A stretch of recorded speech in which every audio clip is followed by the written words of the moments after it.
Hello again. Welcome back to Midnight Musings, where I share my 2 cents and my epiphanies with you guys. And I hope that you're able to listen, learn, and possibly even apply some of these things to make your life a little bit easier. This particular episode, I don't know what these are called, whatever this is. This particular entry, I wanted to talk to you guys about stress and stress management and coping with stress. I always teach you that it's important to have your life be a reflection of the things that are important to you, that you value, that you find enjoyment in, so that this life is worth existing. This life is in your control, and this life is a reflection of you in every way possible. Now, given all of our best efforts, there are times where life just becomes unbearable. Too many things are out of our control, and it just becomes very difficult. It becomes very difficult to make sense of things, and our emotions fly off the handle sometimes, or we become numb because everything is so overwhelming and our psyche doesn't know how to handle or make sense of it. Or oftentimes with me, I feel like even with everything that I know and even with everything that I practice, if I were to let any of this slide, even just a little bit, then I will completely crumble and I will not be able to piece all the pieces back together. So here's something that I've learned. It's something that's reflective of everything we've ever learned about stress management and about coping. But the semantics are just a little bit different, and I wanted to share this with you because it was a moment of clarity for me in a time where I was completely raging, internally raging, at how things were turning out and my inability to make sense of them at the time. So I hope you'll be able to find peace with what I'm about to teach you as well, and maybe it can help you in a way that it did help me. So I was at the seminar and I set myself up. I'll tell you that from the very beginning. I set myself up. I set myself up for this imploding internal rage. So I went to a seminar. I was a guest speaker, and it was a wonderful honor. I was speaking on counseling skills as well as traumatology, my two favorite things, and what also happens to be my specialty. I was out of town, so I'm able to hit reset on life, have a change of atmosphere. I'm conveying energy and education and life into others, which I absolutely adore doing.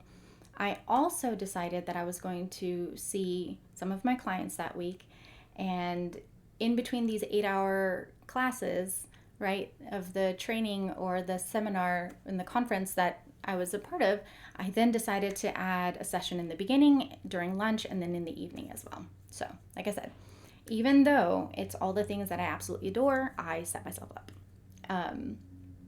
And going from one thing to another and managing, I did all the things that you're supposed to do. I'm trying to sleep. I'm taking time for myself and reading and going out to eat and exploring the city, and it's all wonderful, except it's one after another after another.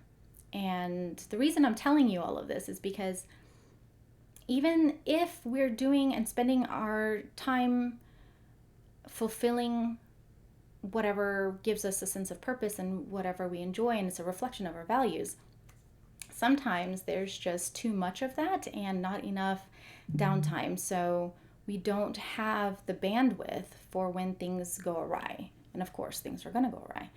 Here I am in another city. I'm checking in on the children, making sure everything's taken care of, and they were doing great. Managing, brotherly conflict whenever that did arise.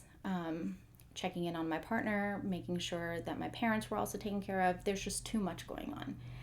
And in the meantime, something did fall. And there was a moment where someone that I love very much decided for whatever reason and whatever that they were going through at that time to be hurtful and disrespectful to me.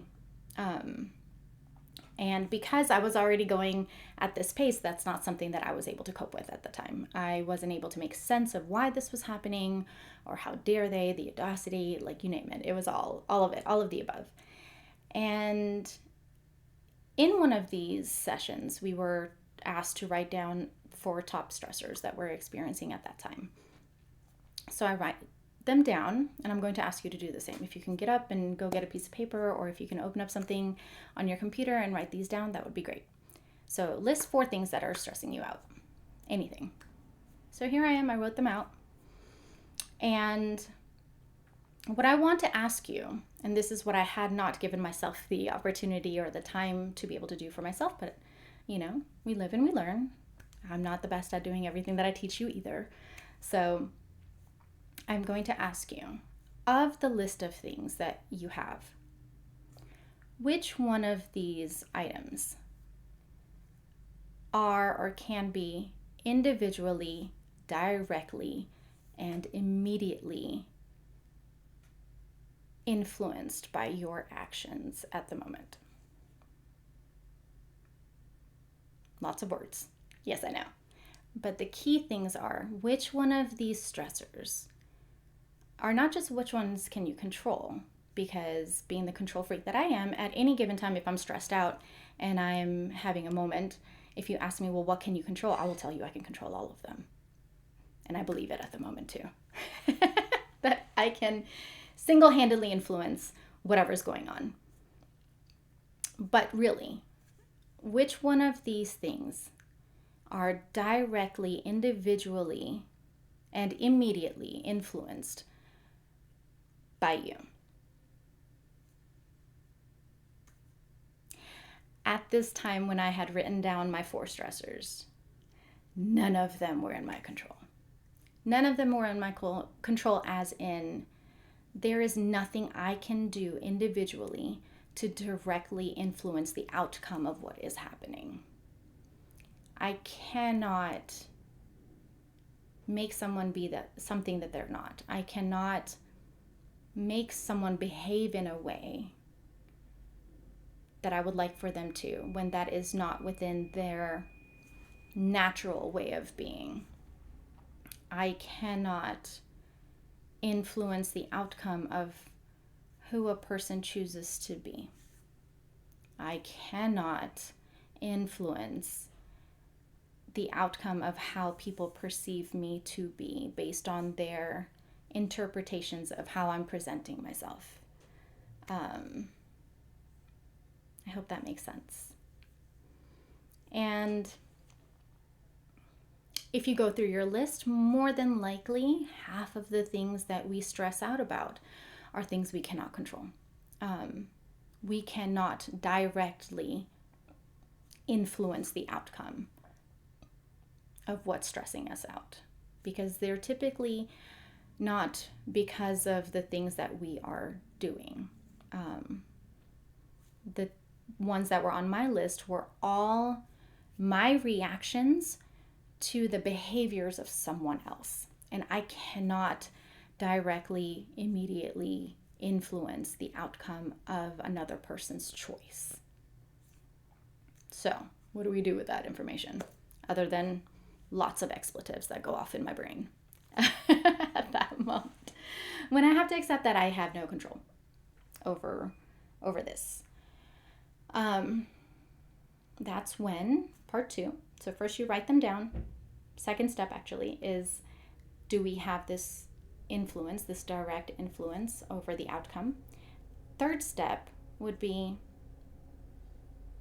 accepting that we do not have the influence, and then choosing what we will do then to prevent the impact of what's happening to have the damage it causes to us.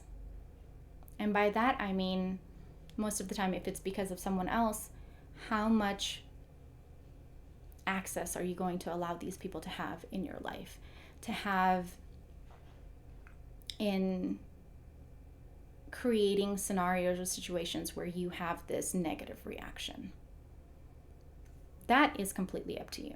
That is within our control. Setting boundaries, that's also within our control. We also know that depending on who you're working with or who you're talking to, you can set boundaries all day long. They can be clear. You can come up with 500 different creative ways of setting the same boundary. For example, one would be, I'm not to be disrespected or to be talked down to in this manner. Another one could be, please do not respond to me through text. Let's do this only through email, or let's not do this right now during the day until I'm able to get to a position where I'm not in the middle of a work day, or who knows what. We can set boundaries, but we can't force these people to respect our boundaries. We can't make them understand. We can't make them obey, basically. And all we can do is recognize that the purpose of setting these boundaries is to protect ourselves. The boundary is over here. The boundary is to safeguard what's in here, not to keep them out, if that makes sense. Our boundaries are not about them, it's about us. We set boundaries even if we know that they're not going to understand or respect them, because we deserve to be stood up for, and we are standing up for ourselves by setting these boundaries. So yes, you can set boundaries. You can also then decide how much access they get to have to you. And then you do get to be in charge of that. So, last step is, well, what are you going to do about it now? And then putting that into action. Going back to the beginning, if the question is, how much of these things can I individually influence? And you see that there are some things that you can individually influence, then have at it. Make a list of what you can do to fix them so that they're no longer a stressor, right? If it's organizing, get that started. Separate all of your things out to have to, want to, need to. I have to get this done. It's crucial. It's immediate. There's an immediate consequence if it's not met. I need to. You have a couple of days leeway.